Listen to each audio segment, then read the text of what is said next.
ನಮಸ್ಕಾರ. ನಮ್ಮ dynamic ಡೌಮ್ಯಾನ್ social media ವ್ಯೂವರ್ಸಲ್ಲಿ ಒಬ್ಬರು ವ್ಯೂವರ್ ಒಂದು ಪ್ರಶ್ನೆ ಕೇಳಿದರು ರೀಸೆಂಟಾಗಿ. ಇನ್ಫೋಸಿಸ್ ಅನ್ನೋ ಒಂದು ಸ್ಟಾಕ್ ಅದರದ್ದು ಕ್ವಾರ್ಟರ್ಲಿ ರಿಸಲ್ಟ್ಸ್ ಬರ್ತಿದೆ, ಆ ರಿಸಲ್ಟ್ಸ್ ಬೇಸ್ಡ್ ನಿಮ್ಮ ಪ್ರಿಡಿಕ್ಷನ್ ಏನು ಅಂತ ಹೇಳಿ ಅಂದ್ಬಿಟ್ಟು ಪ್ರಶ್ನೆ. ಅವ್ರ ಪ್ರಶ್ನೆ ಕೇಳಿರೋದು ಅದು ಆಲ್ಮೋಸ್ಟ್ 5 days ಬ್ಯಾಕು. ಆವಾಗ ಒಂದು ಇನ್ಫೋಸಿಸ್ ಬಗ್ಗೆನೇ ನಾನೊಂದು ವಿಡಿಯೋ ಮಾಡಿದ್ದೆ. ಆ ವಿಡಿಯೋಲಿ ಹೇಳಿದ್ದೀನಿ, ಇನ್ಫೋಸಿಸ್ ಪ್ರೈಸ್ ಆಲ್ರೆಡಿ, ಆ ಪರ್ಟಿಕ್ಯುಲರ್ ಸ್ಟಾಕ್ ಪ್ರೈಸ್ ಆಲ್ರೆಡಿ 34%ಗಿಂತ ಡೌನ್ ಬಂದಿದೆ. ಅಲ್ಲಿಂದ ಯಾವ ಥರ ನಮ್ಮ ಡೈನಮಿಕ್ ಸಿಸ್ಟಮ್ ಯಾವ ಥರ ಅದರಲ್ಲಿ ಇನ್ಫಾರ್ಮೇಷನ್ ಕೊಡ್ತಿದೆ, ಏನಂತ ಅರ್ಥ ಮಾಡ್ಕೋಬೇಕು, ಇಲ್ಲಿಂದ ನಮ್ಮ ಅಪ್ರೋಚ್ ಏನಿರಬೇಕು ಟ್ರೇಡ್ ಮಾಡೋದಕ್ಕೆ ಇನ್ಫೋಸಿಸ್ ಅನ್ನೋ ಸ್ಟಾಕಲ್ಲಿ ಅಂದ್ಬಿಟ್ಟು ಆ ವಿಡಿಯೋಲಿ ಎಕ್ಸ್ಪ್ಲೈನ್ ಮಾಡಿದ್ದೀನಿ. ಬಟ್ ಅವರು ಆ ವಿಡಿಯೋ ನೋಡಿ ಈ ಪ್ರಶ್ನೆ ಕೇಳಿದ್ದಾರೆ. ನೀವು ಇನ್ಫೋಸಿಸ್ ಬಗ್ಗೆ ಎಕ್ಸ್ಪ್ಲೈನ್ ಮಾಡಿಬಿಟ್ಟಿದ್ದೀರಾ, ಓಕೆ, ಬಟ್ ಇವಾಗ ರಿಸಲ್ಟ್ಸ್ ಬರ್ತಿದೆಯಲ್ಲ, ಕ್ವಾರ್ಟರ್ಲಿ ರಿಸಲ್ಟ್ಸ್ ಬರ್ತಿದೆ, ಅದಕ್ಕೆ ಯಾವ ಥರ ಟ್ರೇಡ್ ಮಾಡಬೇಕು ಅದನ್ನು ಹೇಳಿ, ಆ ರಿಸಲ್ಟ್ಸ್ ಬೇಸ್ಡ್ ನಿಮ್ಮ ಪ್ರಿಡಿಕ್ಷನ್ ಹೇಳಿ ಅಂತ ಪ್ರಶ್ನೆ ಕೇಳಿದ್ದಾರೆ. ಇವಾಗ ಈ ಪ್ರಶ್ನೆಯಲ್ಲೇ ನನಗೊಂದು ದೊಡ್ಡ ಕನ್ಫ್ಯೂಷನ್ ಇದೆ. ಓಕೆ, ಕನ್ಫ್ಯೂಷನ್ ಏನಪ್ಪ ಅಂದರೆ, ನೀವು ಕೇಳ್ತಿರೋದು ಪ್ರಿಡಿಕ್ಷನ್, ಅದು ಪ್ರಿಡಿಕ್ಷನ್ನು ಆ ನ್ಯೂಸ್ ನೋಡಿ ಪ್ರಿಡಿಕ್ಷನ್ ಹೇಳಿ ಅನ್ನೋ ಒಂದು ಪ್ರಶ್ನೆ ನೀವು ಕೇಳ್ತಿದ್ದೀರಾ. ನೀವು ಎಷ್ಟು ನಮ್ಮ ಈ ಸೋಷಲ್ ಮೀಡಿಯಲ್ಲಿ ನಾವು ಮಾಡ್ತಿರೋಂಥ ವೀಡಿಯೋಸನ್ನು ನೀವು ಎಷ್ಟು ಫಾಲೋ ಮಾಡಿದ್ದೀರಾ ಅಥವಾ ಎಷ್ಟು ವೀಡಿಯೋಸ್ ನೋಡಿದ್ದೀರಾ ನನಗೆ ಗೊತ್ತಿಲ್ಲ. ಬಟ್ ಸುಮಾರು ವೀಡಿಯೋಸಲ್ಲಿ ನಾನು ಆಲ್ರೆಡಿ ಹೇಳ್ತಾ ಬಂದಿದ್ದೀನಿ, ನಾವು ಟ್ರೇಡಿಂಗ್ ಮಾಡಬೇಕಾ, ಪ್ರಿಡಿಕ್ಷನ್ ಮಾಡಬೇಕಾ, ಓಕೆ, ನಾವು ದುಡ್ಡು ಮಾಡಬೇಕಾ, ಅನಲೈಸ್ ಮಾಡಬೇಕಾ, ಈ ಎರಡರಲ್ಲಿ ಒಂದು ಡಿಸೈಡ್ ಮಾಡ್ಕೋಬೇಕು. ಕರೆಕ್ಟ್ ಅಲ್ವಾ? ಇವಾಗ ನೀವು ಆ ಪ್ರೆಡಿಕ್ಷನ್ ಅಂತ ಕೇಳಿದ್ರಿ, ರಿಸಲ್ಟ್ ಬೇಸ್ಡ್ ಪ್ರೆಡಿಕ್ಷನ್ ಅಂತ. ಆ ಕಂಪ್ನಿ ರಿಸಲ್ಟ್ಸು ಬಂದಂಗಿದೆ, ಬಂದಿರೋ ರಿಸಲ್ಟ್ಸ್ ಏನು ಬಂದಿದೆ, ಪಾಸಿಟಿವ್ ಬಂದಿದೆಯಾ, ನೆಗೆಟಿವ್ ಬಂದಿದೆಯಾ, ನಿಮ್ಮ ಒಪಿನಿಯನ್ ಪ್ರಕಾರ ಏನು? ಆ ರಿಸಲ್ಟ್ ಪ್ರಕಾರ ನಿಮ್ಮ ಒಪಿನಿಯನ್ ಏನು? ಪ್ರೈಸ್ ಮೇಲೆ ಹೋಗ್ಬೇಕಾ, ಕೆಳಗೆ ಬರಬೇಕಾ? ಇದೆಲ್ಲ ನಾವು ಥಿಂಕ್ ಮಾಡುವಾಗ ತಲೆಯಲ್ಲಿ ದೊಡ್ಡ ಪ್ರಶ್ನೆ ಬಂದುಬಿಡುತ್ತೆ. ರಿಸಲ್ಟ್ ಬರೋಕ್ಕೆ ಮುಂಚೆ ಇನ್ನೂ ರಿಸಲ್ಟ್ ಬರಲಿಲ್ಲ, ಆ ರಿಸಲ್ಟ್ ಪಾಸಿಟಿವ್ ಬರುತ್ತೋ ನೆಗೆಟಿವ್ ಬರುತ್ತೋ, ಅದಕ್ಕೆ ಫೋರ್ಕ್ಯಾಸ್ಟ್ ಅಂದ್ಬಿಟ್ಟು ಸುಮಾರು ಎಕ್ಸ್ಪರ್ಟ್ಸ್ ಅದ್ರ ಬಗ್ಗೆ ಮಾತಾಡಿರ್ತಾರೆ ಅಥವಾ ಆರ್ಟಿಕಲ್ಸ್ ಬರೆದಿರ್ತಾರೆ. ಅದನ್ನಿಟ್ಕೊಂಡು ನಾವು ಟ್ರೇಡ್ ಮಾಡಬೇಕಾ, ಅಥವಾ ರಿಸಲ್ಟ್ ಬಂದ್ಬಿಡ್ತು, ಪಾಸಿಟಿವ್ ಬಂದ್ಬಿಡ್ತು ಅಥವಾ ನೆಗೆಟಿವ್ ಬಂದ್ಬಿಡ್ತು, ಅದನ್ನು ನೋಡಿಕೊಂಡು ಟ್ರೇಡ್ ಮಾಡಬೇಕಾ? ಇವಾಗ ನನಗೆ ಗೊತ್ತಿರೋಂಗೆ ನೀವು ಈ ಪ್ರಶ್ನೆ ಕೇಳಿದ್ದೀರಾ ಅಂದ್ಬಿಟ್ಟು ನಾನು ಏನಕ್ಕೋ ಒಂದು ಸತಿ ಇಂಟರ್ನೆಟ್ಟಲ್ಲಿ ಚೆಕ್ ಮಾಡಿ ನೋಡಿದೆ ಏನು ಬಂದಿರ್ಬೋದು ರಿಸಲ್ಟು ಅಂತ. ನನಗೆ ಗೊತ್ತಿರೋಂಗೆ ಮೋಸ್ಟ್ಲಿ ನೆಗೆಟಿವ್ ಬಂದಂಗಿದೆ ರಿಸಲ್ಟ್. ನಾನು ಫುಲ್ಲಾಗಿ ಓದೋಕ್ಕೂ ನನ್ನ ಹತ್ರ ಟೈಮ್ ಇರಲಿಲ್ಲ, ಬಟ್ ನೋಡಿದಾಗ ನೆಗೆಟಿವ್ ರಿಸಲ್ಟ್ ಬಂದಂಗಿದೆ. ಸರಿ, ಆ ರಿಸಲ್ಟ್ ಬಂದಿರೋ ಥರ ಮಾರ್ಕೆಟ್ ಮೂವ್ಮೆಂಟ್ ಏನಾಗಬೇಕು? ಡೌನ್ ಬರಬೇಕಾ? ಹೌದಲ್ವಾ? ಬಟ್ ಮಾರ್ಕೆಟ್ ಮೂವ್ಮೆಂಟ್ ಏನಾಯಿತು? ಮೇಲೋಯ್ತಾ? ನಿಜಾನಾ? ರಿಸಲ್ಟ್ ನೆಗೆಟಿವ್ ಬಂದಿದೆ, ಪ್ರೈಸ್ ಮೇಲೋಗಿದೆ. ಇವಾಗ ನಾನು ಯಾವ ಥರ ಇದನ್ನು ಅರ್ಥ ಮಾಡ್ಕೊಳ್ಳೋದು, ಏನು ಅಂತ ಟ್ರೇಡ್ ಮಾಡೋದು? ಕರೆಕ್ಟ್ ಅಲ್ವಾ? ಒಂದೊಂದು ಸತಿ ಪಾಸಿಟಿವ್ ರಿಸಲ್ಟ್ ಬಂದು ಪಾಸಿಟಿವ್ ಮೂವ್ಮೆಂಟ್ ಆಗುತ್ತೆ, ನೆಗೆಟಿವ್ ರಿಸಲ್ಟ್ ಬಂದು ನೆಗೆಟಿವ್ ಮೂವ್ಮೆಂಟ್ ಆಗುತ್ತೆ, ಇದು ಆಗುತ್ತೆ. ಬಟ್ ಒಂದೊಂದು ಸತಿ ನೆಗೆಟಿವ್ ರಿಸಲ್ಟ್ ಬಂದು ಪಾಸಿಟಿವ್ ಮೂವ್ಮೆಂಟ್ ಆಗಿದೆಯಲ್ಲ, ಈ ಥರ ಸಿಚುವೇಶನ್ ಏನು ಮಾಡೋದು? ಕರೆಕ್ಟ್ ಅಲ್ವಾ? ಇಷ್ಟೊಂದು ಪ್ರಶ್ನೆ ಇದೆ. ಬಟ್ ನಾವು ನಮ್ಮ ಡೈನಮಿಕ್ ಮೆಂಬರ್ಸ್, ಈ dynamic super power trading workshop attend ಮಾಡೋರು ನಾವೇನು ಮಾಡ್ತೀವಿ ಅಂದರೆ, ನಾವು ರಿಸಲ್ಟು ನೋಡಲ್ಲ, ರಿಸಲ್ಟ್ ಪಾಸಿಟಿವ್ ಬರುತ್ತಾ ನೆಗೆಟಿವ್ ಬರುತ್ತಾ ತಲೆನೂ ಕೆಡಿಸ್ಕೊಳ್ಳಲ್ಲ. ಒಂದು ವಿಷಯ ನಾವು ಡೈನಮಿಕ್ ಮೆಂಬರ್ಸ್ ತಲೆಯಲ್ಲಿ ಇಟ್ಕೊಂಡಿರ್ತಾರೆ, ಓಕೆ, ನಾನು ಇನ್ಫೋಸಿಸಲ್ಲಿ ಟ್ರೇಡ್ ಮಾಡ್ತಿದ್ದೀನಿ, ಇವತ್ತು ಅದರದ್ದೇನೋ ರಿಸಲ್ಟ್ ಅನ್ನೋದು ಒಂದಿದೆ, ಓಕೆ, ಈ ಡೇಟ್ಗೆ ಆ ರಿಸಲ್ಟ್ ಅನ್ನೋದಿದೆ ಅಂದರೆ ಆ ಪ್ರೈಸ್ ಮೂಮೆಂಟ್ ಅಂದರೆ ಆ ವೇರಿಯೇಷನ್ಸ್ ಚೆನ್ನಾಗಿರುತ್ತೆ, ಆ ವೇರಿಯೇಷನ್ಸಲ್ಲಿ ಒಳ್ಳೆ ಟ್ರೇಡ್ ಮಾಡ್ಬೋದು ಅನ್ನೋ ಒಂದು ಕ್ಲಾರಿಟಿ ಇರುತ್ತೆ. ಓಕೆ, ಆ ವೇರಿಯೇಷನ್ಸಲ್ಲಿ ನಮ್ಮ ಡೈನಮಿಕ್ ಸಿಸ್ಟಮ್, ಡೈನಮಿಕ್ ಲೈವ್ ಏನು ಸಿಗ್ನಲ್ ಕೊಡುತ್ತೋ ಆ ಸಿಗ್ನಲ್ ಪ್ರಕಾರ ಸುಮ್ಮನೆ ಟ್ರೇಡ್ ಮಾಡ್ಕೊಂಡು ಹೋಗೋಣ, ರಿಸಲ್ಟ್ ಪಾಸಿಟಿವಾ ನೆಗೆಟಿವ್ ಅದು ನೋಡೋದೇ ಬೇಡ, ಈ ಥಿಂಕಿಂಗಲ್ಲಿ, ಈ ಅಪ್ರೋಚಲ್ಲಿ ಹೋಗ್ತಾರೆ ನಮ್ಮ ಡೈನಮಿಕ್ ಮೆಂಬರ್ಸ್. ಬಟ್ ನೀವು ಪ್ರೀವಿಯಸ್ ಆಗಿ ನೋಡಿರೋಂಥ ವಿಡಿಯೋದಲ್ಲಿ ನಾನು ಇನ್ಫೋಸಿಸ್ ಬಗ್ಗೆ ಹೇಳಿದ್ದೀನಿ. ಆ ಇನ್ಫೋಸಿಸ್ ಸ್ಟಾಕ್ ಪ್ರೈಸ್ ಮೂಮೆಂಟಲ್ಲಿ ಏನಂತ ಹೇಳಿದ್ದೀನಿ, ಅದರದ್ದು ಪ್ರೈಸ್ ಆಲ್ರೆಡಿ 34% ಡೌನ್ ಬಂದುಬಿಟ್ಟಿದೆ. ಡೌನ್ ಬರ್ತಿರೋವಾಗ ನಮ್ಮ ಡೈನಮಿಕ್ ಸಿಸ್ಟಮಲ್ಲಿ ಆಲ್ರೆಡಿ ಒಂದು ಡೈನಮಿಕ್ ಮೇಜರ್ ಸಿಗ್ನಲ್, ಕೆಳಗಡೆ ಬಾಟಮಲ್ಲಿ ಒಂದು ಡೈನಮಿಕ್ ಮೇಜರ್ ಸಿಗ್ನಲ್ ಬಂದುಬಿಟ್ಟಿದೆ. ಆ ಡೈನಮಿಕ್ ಮೇಜರ್ ಸಿಗ್ನಲಿಂದ ಟರ್ನ್ ಆಗಿ ಮೇಲೆ ಬರ್ತಿದೆ. ಮೇಲ್ ಬರ್ತಿರೋವಾಗ ಇಲ್ಲಿಂದ ಸಿಗೋಂಥ ಬೈಯಿಂಗ್ ಆಪರ್ಚುನಿಟೀಸ್ ಎಲ್ಲ ನಾವು ಮಾಡ್ತಾ ಹೋಗ್ಬೋದು ಅಲ್ವಾ? ಪ್ರೊವೈಡೆಡ್ ನಿಮ್ಮ ಹತ್ರ dynamic system, dynamic live software ಇದ್ದರೆ ಅದರಲ್ಲಿ ಬರೋಂಥ ಟ್ರೇಡ್ ಆಪರ್ಚುನಿಟೀಸ್ನ ಫಾಲೋ ಮಾಡ್ಕೊಂಡು ಹೋಗಿ. ಓಕೆ, ಅದಕ್ಕೆ ಅಂತ ಸೆಲ್ಲಿಂಗ್ ಆಪರ್ಚುನಿಟೀಸ್ ಬಂದಾಗ ಟ್ರೇಡೇ ಮಾಡಬೇಡಿ ಅಂತಲ್ಲ, ಸೆಲ್ಲಿಂಗ್ ಆಪರ್ಚುನಿಟಿ ಸ್ವಲ್ಪ ಹುಷಾರಾಗಿರಿ. ಎಲ್ಲ ಸೆಲ್ ಆಪರ್ಚುನಿಟಿಲೂ ಬೆನಿಫಿಟ್ ಬರಬೇಕು ಅನ್ನೋದಿಲ್ಲ. ಯಾಕಂದರೆ ಕೆಳಗಡೆ ಡೈನಮಿಕ್ ಮೇಜರ್ ಸಿಗ್ನಲಿಂದ ಹೋಗ್ತಿರೋವಾಗ ಪ್ರೆಷರ್ ಎಲ್ಲ ಮೇಲ್ಗಡೆಗಿದೆ. ಆ ಪ್ರೆಷರ್ಗೆ ಫೇವರಾಗಿ ನಾವು ಟ್ರೇಡ್ ಮಾಡಿದಷ್ಟು ನಮಗೆ ಬೆನಿಫಿಟ್ ಇರುತ್ತೆ. ಕರೆಕ್ಟ್ ಅಲ್ವಾ? ಸೊ ಅದರಲ್ಲಿ ಆ ವಿಡಿಯೋಲಿ ಇನ್ನೊಂದೇನು ಹೇಳಿದ್ದೀನಿ ಅಂದರೆ, ಇಲ್ಲಿಂದ ನಿಮಗೆ ಪ್ರೆಷರ್ ಅರ್ಥ ಆಗೋಯ್ತಲ್ವಾ, ಇಲ್ಲಿಂದ ಬರೋಂಥ ಟ್ರೇಡನ್ನು ಸುಮ್ಮನೆ ಮಾಡ್ತಾ ಹೋಗಿ. ಬೈಯಿಂಗ್ ಬಂತ ಬೈ ಮಾಡಿ, ಸೆಲ್ಲಿಂಗ್ ಆಪರ್ಚುನಿಟಿ ಬಂತ, ಅದು ಕ್ಲಿಯರ್ ಸೆಲ್ ಆಪರ್ಚುನಿಟಿ ಇದೆಯಾ ಚೆಕ್ ಮಾಡಿಕೊಂಡು ಟ್ರೇಡ್ ಮಾಡಿ. ಹೇಗೆ ಚೆಕ್ ಮಾಡೋದು, ಏನು ಚೆಕ್ ಮಾಡಬೇಕು ಅನ್ನೋದನ್ನು ನಾವು ನಮ್ಮ ಡೈನಮಿಕ್ ಸೂಪರ್ ಪವರ್ ಟ್ರೇಡಿಂಗ್ ವರ್ಕ್ಶಾಪಲ್ಲಿ ತಿಳಿಸ್ತೀವಿ. ಅದ್ರ ಪ್ರಕಾರ ಸುಮ್ಮನೆ ಮಾಡ್ಕೊಂಡು ಹೋಗಿ, ಬರೋ ಟ್ರೇಡ್ಸ್ ಎಲ್ಲ ಸುಮ್ಮನೆ ಮಾಡ್ಕೊಂಡು ಹೋಗಿ ಅಂದ್ಬಿಟ್ಟು ಆ ವಿಡಿಯೋಲಿ ಇನ್ಫಾರ್ಮ್ ಮಾಡಿದ್ದೀನಿ. ಸೊ ಅಲ್ಲಿ ಕೊಟ್ಟಿರೋಂಥ ಇನ್ಫಾರ್ಮೇಷನ್ ಪ್ರಕಾರ ಅಲ್ಲಿಂದ ಏನಾಯಿತು ಇನ್ಫೋಸಿಸ್ ಪ್ರೈಸ್ ಮೂಮೆಂಟಲ್ಲಿ, ನಮ್ಮ ಡೈನಮಿಕ್ಸ್ ಲೈವ್ ಸಾಫ್ಟ್ವೇರಲ್ಲಿ ಯಾವ ಥರ ನಮಗೆ ಟ್ರೇಡ್ ಆಪರ್ಚುನಿಟೀಸ್ ಕೊಡ್ತು ಅನ್ನೋದನ್ನು ಇವತ್ತು ಈ ವಿಡಿಯೋಲಿ ನೋಡೋಣ. ಸೊ ಪ್ರೈಸ್ ಇನ್ಫೋಸಿಸ್ದು ಡೌನ್ ಬರ್ತಿರೋವಾಗ ಡೌನಲ್ಲಿ ಬಾಟಮಲ್ಲಿ ನಮ್ಮ ಡೈನಮಿಕ್ ಲೈವಲ್ಲಿ ಆಲ್ರೆಡಿ ಒಂದು ಡೈನಮಿಕ್ ಮೇಜರ್ ಸಿಗ್ನಲ್ ಬಂದಿದೆ. ಇಲ್ಲಿಂದ ಪ್ರೈಸ್ ಮೇಲೆ ಹೋಗ್ತಿರೋವಾಗ 17ನೇ ತಾರೀಕು ಮಧ್ಯಾಹ್ನ 12ವರೆಗೆ ನಮ್ಮ ಡೈನಮಿಕ್ ಲೈವಲ್ಲಿ ID3 ಸ್ಪೀಡ್ ಸಿಗ್ನಲ್ ಅಂತ ಏನು ಹೇಳ್ತೀವಿ, ಅದು ನಮಗೆ ಬೈ ಸಿಗ್ನಲ್ ಕೊಟ್ಟಿದೆ. ಬೈ ಕೊಟ್ಟಾಗ ನಾವೇನು ಮಾಡ್ತೀವಿ, ಇದನ್ನು ಬೈ ಮಾಡ್ತೀವಿ. ಇದು ನಾನು ತೋರಿಸ್ತಿರೋದು ಕ್ಯಾಶ್ ಸೆಗ್ಮೆಂಟ್ ಪ್ರೈಸ್. ಆ ಟೈಮಲ್ಲಿ ನೀವು ಫ್ಯೂಚರಲ್ಲಿ ಬೈ ಮಾಡ್ತಿರೋ, ಆಪ್ಷನ್ಸಲ್ಲಿ ಬೈ ಮಾಡ್ತಿರೋ, ಆ ರೇಟ್ ಏನಿದೆ ನೋಡ್ಕೊಂಡು ಬೈ ಮಾಡಿ, ಅಷ್ಟೇ ಸಿಂಪಲ್. ಸೊ ಬೈ ಮಾಡೋಣ ಅಂತ ನೋಡುವಾಗ ಪ್ರೈಸ್ ಆವಾಗ 1400 ರೂಪೀಸ್ ನಡೀತಿದೆ. ಸೊ ಈ ರೇಟಿಗೆ ನಾವು ಬೈ ಮಾಡಿರ್ತೀವಿ. ಬೈ ಮಾಡಿದ್ಮೇಲೆ ಅಲ್ಲಿಂದ ಏನಾಯಿತು, ಪ್ರೈಸ್ ಮೇಲೆ ಹೋಗೋಕ್ಕೆ ಸ್ಟಾರ್ಟ್ ಆಯಿತು.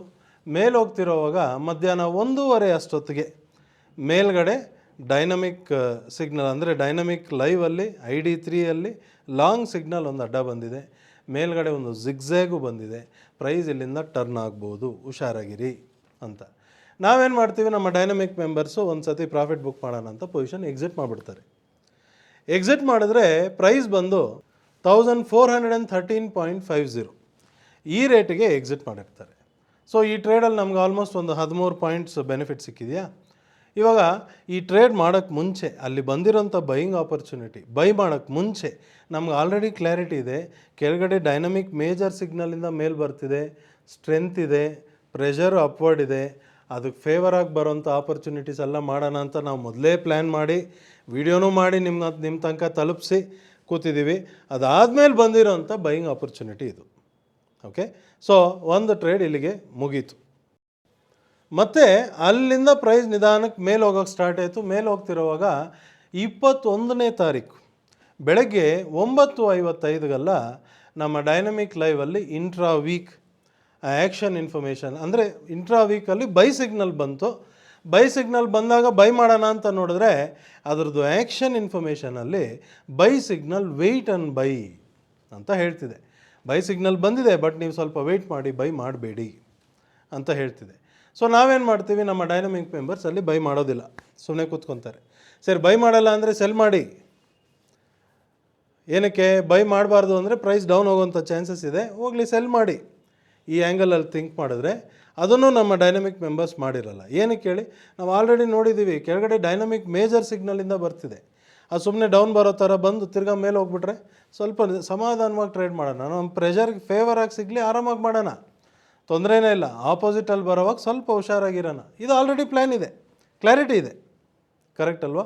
ವೆಯ್ಟ್ ಮಾಡ್ತಿರೋವಾಗ ಪ್ರೈಸ್ ಏನಾಯಿತು ಅಂದರೆ ಪ್ರೈಸ್ ಇನ್ನೂ ಸ್ವಲ್ಪ ಮೇಲೆ ಹೋಗ್ತಾ ಹೋಗ್ತಾ ಮಧ್ಯಾಹ್ನ 12:30 ಅಷ್ಟೊತ್ತಿಗೆ ಅಲ್ಲಿ ಬೈ ಲಾಂಗ್ ಆ್ಯಕ್ಟ್ ನಾವು ಅಂತ ಇನ್ಫಾರ್ಮೇಷನ್ ಬಂದ್ಬಿಡ್ತು ಆ್ಯಕ್ಷನ್ ಇನ್ಫಾರ್ಮೇಷನಲ್ಲಿ.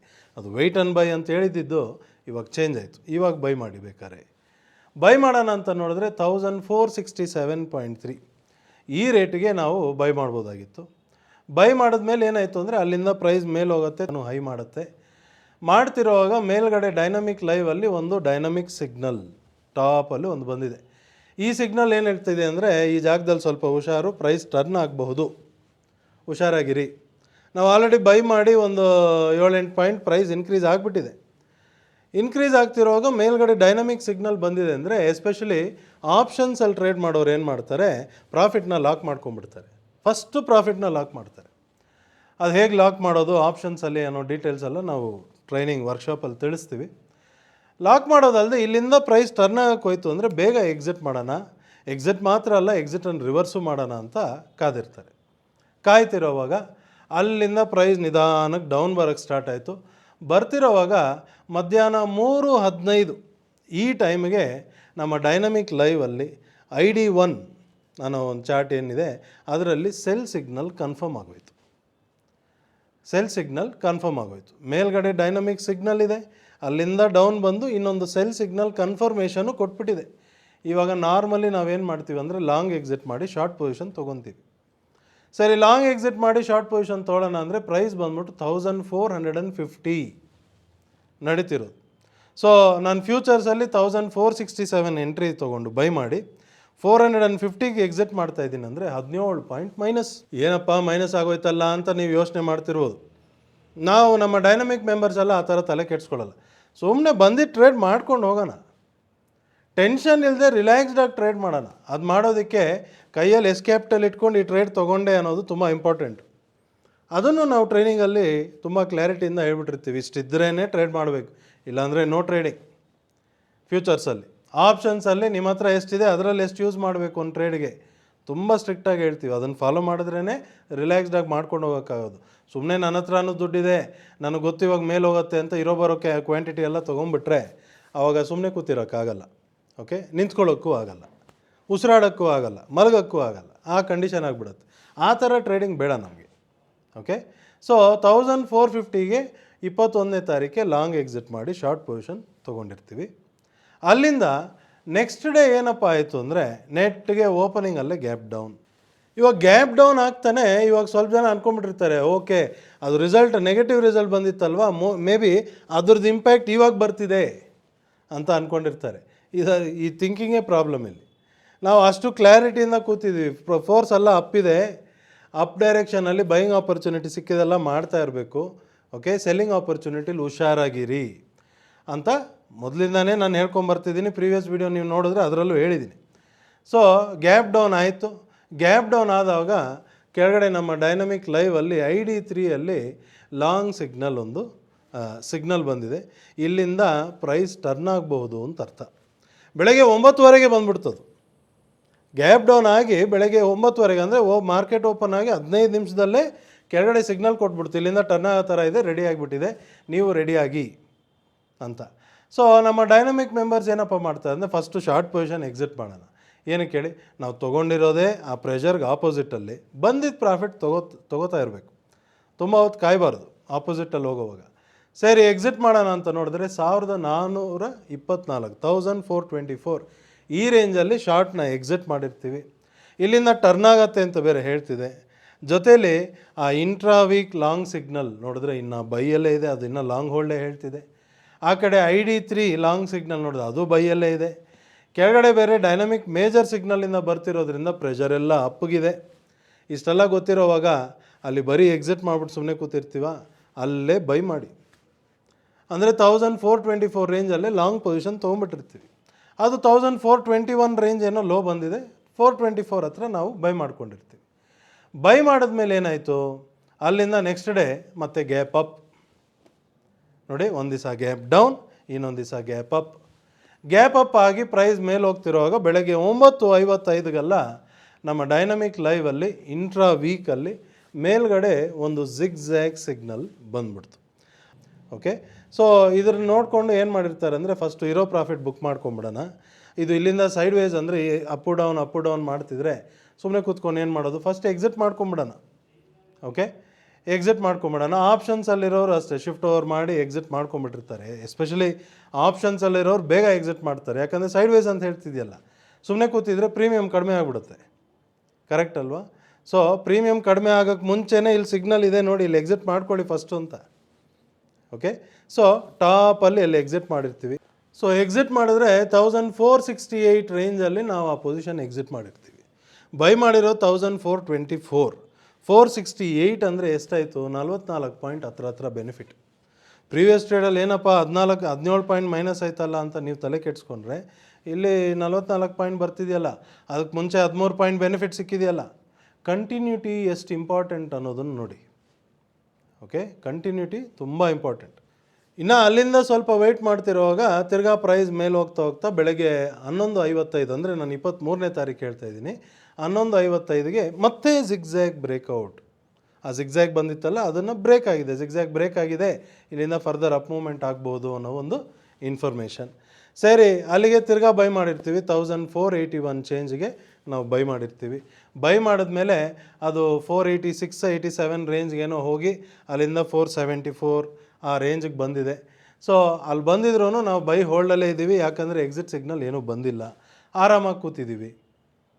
ಓಕೆ, ಸೊ ಇಷ್ಟು ಟ್ರೇಡಲ್ಲಿ ಆಲ್ಮೋಸ್ಟ್ ನಮಗೆ 1 2 3 4 5ನೇ ಟ್ರೇಡ್, ಇದು ರನ್ನಿಂಗ್ ಟ್ರೇಡ್, 5 ಟ್ರೇಡ್ ಸಿಕ್ಕಿದೆ. ಯಾವಾಗ ನಾವು ಕೆಳಗಡೆ ಆ ಡೈನಮಿಕ್ ಮೇಜರ್ ಸಿಗ್ನಲ್ ಬಂದು ಟರ್ನ್ ಆಗೋವಾಗಲೇ ಕ್ಲಾರಿಟಿ ಇಟ್ಕೊಂಡು ಕೂತಿದ್ವಲ್ಲ, ಇಲ್ಲಿಂದ ಈ ಥರ ಟ್ರೇಡ್ ಮಾಡ್ಕೊಂಡು ಹೋಗೋಣ ಅಂತ ಪ್ಲ್ಯಾನ್ ಮಾಡ್ಕೋತಿದ್ವಲ್ಲ, ಆ ಪ್ಲ್ಯಾನ್ ಪ್ರಕಾರ 5 ಟ್ರೇಡ್ ಸಿಕ್ಕಿದೆ. ಈ 5 ಟ್ರೇಡಲ್ಲಿ ಓವರ್ ಆಲ್ ಬೆನಿಫಿಟ್ ಎಷ್ಟು ಸಿಕ್ತು? ಟೋಟಲ್ ಆಗಿ ಆಲ್ಮೋಸ್ಟ್ 67.3 ಪಾಯಿಂಟ್ಸ್ ಪ್ರಾಫಿಟ್ ಬುಕ್ ಆಗಿಬಿಟ್ಟಿರೋದು 4 ಟ್ರೇಡಲ್ಲಿ. 5ನೇ ಟ್ರೇಡಲ್ಲಿ ಎಂಟ್ರಿ ತೊಗೊಂಡು ಆಲ್ಮೋಸ್ಟ್ 7 ಪಾಯಿಂಟ್ ಮೈನಸಲ್ಲಿ ನಡೀತಿದೆ, ಇನ್ನೂ ಎಕ್ಸಿಟ್ ಬಂದಿಲ್ಲ.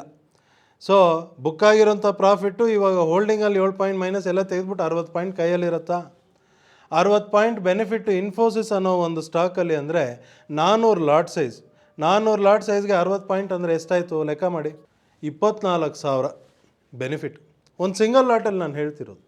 ಓಕೆ, ಇಲ್ಲಿ ಸಿಸ್ಟಮ್ ಆಟೋಮೆಟಿಕ್ ಡೈನಮಿಕ್ ಲೈವಲ್ಲಿ ಬೆನಿಫಿಟ್ ಏನು, ಅದು ಸಿಗ್ನಲ್ಸ್ ಇನ್ಫಾರ್ಮೇಷನ್ ಆಟೋಮೆಟಿಕ್ಕಾಗಿ ಕೊಡ್ತಿದೆ. ಅದ್ರ ಪ್ರಕಾರ ನಮ್ಮ ಪಾಟಿಗೆ ಸುಮ್ಮನೆ ಟ್ರೇಡ್ ಮಾಡ್ಕೊಂಡು ಹೋಗ್ತಿದ್ದೀವಿ. ಯಾವುದು ನ್ಯೂಸ್ ನೋಡಿಲ್ಲ, ಯಾವ ಪ್ರೆಡಿಕ್ಷನ್ ನೋಡಿಲ್ಲ, ಇನ್ನೊಬ್ಬರು ಮಾತು ಕೇಳಿಲ್ಲ, ತಲೆಯಲ್ಲಿ ಕನ್ಫ್ಯೂಷನು ಇಟ್ಕೊಂಡಿಲ್ಲ. ಅದನ್ನು ಫಾಲೋ ಮಾಡೋದು ಹೇಗೆ ಅಂತ ತಿಳ್ಕೊಂಡ್ವಿ, ಫಾಲೋ ಮಾಡ್ಕೊಂಡು ಹೋಗ್ತಾ ಇದ್ದೀವಿ. ಕರೆಕ್ಟ್ ಅಲ್ವಾ? ಅದನ್ನೆಲ್ಲ ಮಾಡೋಕ್ಕೆ ಮುಂಚೆ ಡೈನಮಿಕ್ ಸಿಸ್ಟಮ್ ಇದೆಯಲ್ಲ, ಅದು ಇನ್ನೂ ದೊಡ್ಡದದು. ಅದರದಲ್ಲಿ ಬೆನಿಫಿಟ್ ಏನು ಆಲ್ರೆಡಿ ಅದರಲ್ಲಿ ಗೊತ್ತಾಗೋಯ್ತು. ನಾವು ನೋಡಿಟ್ಕೊಂಡ್ವಿ, ಡೈನಮಿಕ್ ಮೇಜರ್ ಸಿಗ್ನಲ್ ಬಂದುಬಿಟ್ಟಿದೆ, ಅಲ್ಲಿಂದ ಟರ್ನ್ ಆಗ್ತಿದೆ, ಒಳ್ಳೆ ಮೂಮೆಂಟ್, ಅಪ್ ಮೂಮೆಂಟ್ ಆದರೆ ಒಳ್ಳೆ ಮೂಮೆಂಟ್ ಸಿಗತ್ತೆ. ಅಪ್ ಮೂಮೆಂಟ್ ಆದರೆ ಒಳ್ಳೆ ಮೂಮೆಂಟ್ ಸಿಗತ್ತೆ ಅಂತ ಗೊತ್ತಿರೋವಾಗ ಅಪ್ ಮೂಮೆಂಟ್ ಆಗ್ತಿರೋವಾಗ ಬರೋಂಥ ಟ್ರೇಡ್ಸ್ನೆಲ್ಲ ಸುಮ್ಮನೆ ಮಾಡ್ಕೊಂಡು ಹೋಗೋದು ಅಷ್ಟೇ ತಾನೇ ಕೆಲಸ, ಹೌದಲ್ವಾ? ಸೊ ನಾವೊಂದು ಪ್ರೂವನ್ ಸಿಸ್ಟಮ್, ಯಾವುದೋ ಒಂದು ಸಿಸ್ಟಮ್ ಇದರಲ್ಲಿ ಕ್ಲಾರಿಟಿ ಇದೆ, ಇದನ್ನು ಫಾಲೋ ಮಾಡ್ಕೊಂಡು ಹೋದರೆ ಸಾಕು ಅನ್ನೋ ಕ್ಲಾರಿಟಿ ಇದ್ದಾಗ ನಾನು ಆ ಸಿಸ್ಟಮ್ನ ಫಾಲೋ ಮಾಡ್ಕೊಂಡು ಹೋಗ್ಬೇಕು, ಕಣ್ಣು ಮುಚ್ಕೊಂಡು ಫಾಲೋ ಮಾಡ್ಕೊಂಡು ಹೋಗ್ಬೇಕು. ಅಥವಾ ನೀವು ಹೇಳ್ದಂಗೆ ನ್ಯೂಸ್ ಬರುತ್ತೆ, ಅದಕ್ಕೆ ಯಾವ ಥರ ಏನಾಗತ್ತೆ ಈ ಪ್ರೆಡಿಕ್ಷನ್ ಮಾಡ್ಕೊಂಡು ಕೂತಿರೋದು. ಓಕೆ, ಸೊ ಯಾವುದನ್ನು ಮಾಡಿದ್ರೆ ನಿಮಗೆ ಬೆನಿಫಿಟ್ ಅಂತ ನೀವೇ ಅರ್ಥ ಮಾಡ್ಕೊಳ್ಳಿ. ಎಕ್ಸ್ಪೀರಿಯನ್ಸ್ ಟ್ರೇಡರ್ಸ್ ಈ ವಿಡಿಯೋ ನೋಡ್ತಿದ್ದೀರಾ ಅಂದರೆ ನಿಮ್ಗೆ ಆಲ್ರೆಡಿ ಗೊತ್ತಿರುತ್ತೆ ನಾನು ಏನು ಹೇಳ್ತಿದ್ದೀನಿ ಅನ್ನೋದು ಗೊತ್ತಿರುತ್ತೆ. ಹೊಸದಾಗಿ ಸ್ಟಾಕ್ ಮಾರ್ಕೆಟ್ಗೆ ಬರಬೇಕು ಅಂತ ಆಸೆ ಇರೋರು, ಹೊಸದಾಗಿ ಬಂದಿರೋರು ಈ ವಿಡಿಯೋ ನೋಡುವಾಗ ನಾನು ಹೇಳಿರೋದ್ರಲ್ಲಿ ನಿಮ್ಗೆ ಅರ್ಥ ಆಗಿರುತ್ತೆ. ಅದನ್ನು ನೋಡಿ ನಾವು ಕನ್ಫ್ಯೂಷನ್ ಮಾಡ್ಕೊಳ್ಳೋದಕ್ಕಿಂತ ಸುಮ್ಮನೆ ಇರೋದನ್ನು ಫಾಲೋ ಮಾಡ್ಕೊಂಡು ಹೋದರೆ ಸಾಕಲ್ವಾ? ನಾನು ಅದಕ್ಕೆ ಅವಾಗವಾಗ ಹೇಳ್ತೀನಿ. ಸುಮಾರು ಜನ ಕೇಳ್ತಾರೆ, ಇವಾಗ ಅವರು ಪ್ರವೀಣ್ ಅವ್ರು ಕೇಳಿದ್ರು ಅಂತ ನಾನು ಸ್ಪೆಸಿಫಿಕ್ಕಾಗಿ ಅವ್ರನ್ನೇ ಪಾಯಿಂಟ್ಔಟ್ ಮಾಡಿ ಹೇಳೋದು ತಪ್ಪು. ನಾವು ಸ್ಟಾಕ್ ಮಾರ್ಕೆಟಿಗೆ ಹೊಸದಾಗಿ ಬಂದಾಗ ನಾವು ಅದೆಲ್ಲ ಮಾಡಿದ್ದೀವಿ, ಎಲ್ಲ ಎಕ್ಸ್ಪೀರಿಯೆನ್ಸ್ ಆಗಿ ಅದಾದಮೇಲೆ ಇವತ್ತು ಒಂದು ದಾರಿ ಹಿಡ್ದಿದ್ದೀವಿ. ಕರೆಕ್ಟ್ ಅಲ್ವಾ? ಸೊ ಈ ಥರ ಎಲ್ಲ ಇರೋವಾಗ ಸುಮಾರು ಜನ ಮಾಡ್ತಾರೆ, ಸುಮಾರು ಜನ ಈ ಪ್ರಶ್ನೆ ಇವತ್ತು ಕೇಳ್ತಾರೆ. ನ್ಯೂಸ್ ಈ ಥರ ನ್ಯೂಸ್ ಬರೋ ಥರ ಇದೆ, ಇದಾಗೋ ಥರ ಇದೆ, ಹಿಂಗಾದರೆ ಏನು, ಹಂಗಾದರೆ ಏನು, ಅವ್ರು ಯಾರೋ US ಮಾರ್ಕೆಟ್ ಹಿಂಗಾಗ್ಬಿಟ್ಟಿದೆ, ಅದಾಗಿದೆ, ಸಿಕ್ಕಾಪಟ್ಟೆ ಕನ್ಫ್ಯೂಷನ್. ಇದೆಲ್ಲ ಸಿಕ್ಕಾಪಟ್ಟೆ ಕನ್ಫ್ಯೂಷನ್ನು, ಡಿಸ್ಟ್ರ್ಯಾಕ್ಷನ್ನು, ಡಿಸ್ಟರ್ಬೆನ್ಸು, ನೀವು ಏನು ವರ್ಡ್ ಹೇಳಿ ಎಲ್ಲನೂ ಸೂಟ್ ಆಗುತ್ತೆ, ಎಲ್ಲ ನೆಗೆಟಿವ್ ವರ್ಡ್ ಸೂಟ್ ಆಗುತ್ತೆ. ಓಕೆ, ಒಂದೇ ಒಂದು ನಿಮಗೆ ಬೇಕಾಗಿರೋದು ಕ್ಲಾರಿಟಿ. ಎಲ್ಲಿ ಸಿಗ್ತಿದೆ ಕ್ಲಾರಿಟಿ? ಈ ಸಿಸ್ಟಮ್ ಆಟೋಮೆಟಿಕ್ಕಾಗಿ ಕೊಡ್ತಿದೆಯಲ್ಲ. ಇಲ್ಲಿ ನೋಡಿ, ಇಲ್ಲಿಂದ ಮೇಲೋಗುತ್ತೆ ಅಂತ ನಾನು ಹೇಳಿದ್ನ, ಪ್ರೆಡಿಕ್ಷನ್ ಮಾಡಿಲ್ಲ, ಆ ಸಿಸ್ಟಮೇ ಹೇಳ್ತಿದೆ ಡೈನಮಿಕ್ ಮೇಜರ್ ಸಿಗ್ನಲ್ ಬಂದಿದೆಯಪ್ಪ, ಇಲ್ಲಿಂದ ಟರ್ನ್ ಆದರೆ ಮೂಮೆಂಟ್ ದೊಡ್ಡದಿರುತ್ತೆ. ಡೈನಮಿಕ್ ಸಿಗ್ನಲ್ ಬಂದರೆ ಮೂಮೆಂಟ್ ಅಷ್ಟು ದೊಡ್ಡ ಇರೋದಿಲ್ಲ. ಮೇಜರ್ ಸಿಗ್ನಲ್ಗೂ ಡೈನಮಿಕ್ ಸಿಗ್ನಲ್ಗೂ ಡಿಫ್ರೆನ್ಸ್ ಇರುತ್ತಲ್ವ? ಅದಕ್ಕೆ ಹೆಸರಿಟ್ಟಿರೋದು ಮೇಜರ್ ಸಿಗ್ನಲ್ ಅಂತ ಏನಕ್ಕೆ ಇಟ್ಟಿದ್ದಾರೆ? ಅಲ್ಲಿಂದ ಟರ್ನ್ ಆದರೆ ಮೇಜರ್ ಮೂಮೆಂಟ್ ಬರಬೇಕು ಅಂತ ತಾನೆ. ಓಕೆ, ಆ ಇನ್ಫಾರ್ಮೇಷನ್ ಆ ಸಾಫ್ಟ್ವೇರ್ ಆಟೋಮೆಟಿಕ್ ಕೊಟ್ಟಿರೋ ಇನ್ಫಾರ್ಮೇಷನ್ನ ಕಂಡುಬಿಟ್ಟು ನೋಡಿದ್ವಿ. ನೋಡಾದ್ಮೇಲೆ ಅರ್ಥ ಮಾಡ್ಕೊಂಡು ಮೇಜರ್ ಬಂದಿದೆ ಅಂದರೆ ಮೇಜರ್ ಬರಬೇಕು, ಮೇಜರ್ ಸಿಗ್ನಲ್ ಬಂದಿದೆ ಅಂದರೆ ಮೇಜರ್ ಮೂಮೆಂಟ್ ಬರಬೇಕು. ಮೇಜರ್ ಮೂಮೆಂಟ್ ಬರಬೇಕು ಅಂದರೆ ಆಗ್ತಿರೋ ಮೂಮೆಂಟಲ್ಲಿ ಆ ಸಿಸ್ಟಮ್ ಎಲ್ಲೆಲ್ಲ ಟ್ರೇಡ್ ಕೊಡುತ್ತೋ ಸುಮ್ಮನೆ ಮಾಡ್ಕೊಂಡು ಹೋಗೋಣ. ಅದರಲ್ಲಿ ಬರೀ ಪ್ರಾಫಿಟ್ ಟ್ರೇಡೇ ಬರಬೇಕು ಅಂತ ಕೂತ್ಕೊಂಡು ಹಠ ಮಾಡಿಕೊಂಡು ಅದು ಮಾಡಿಲ್ಲ.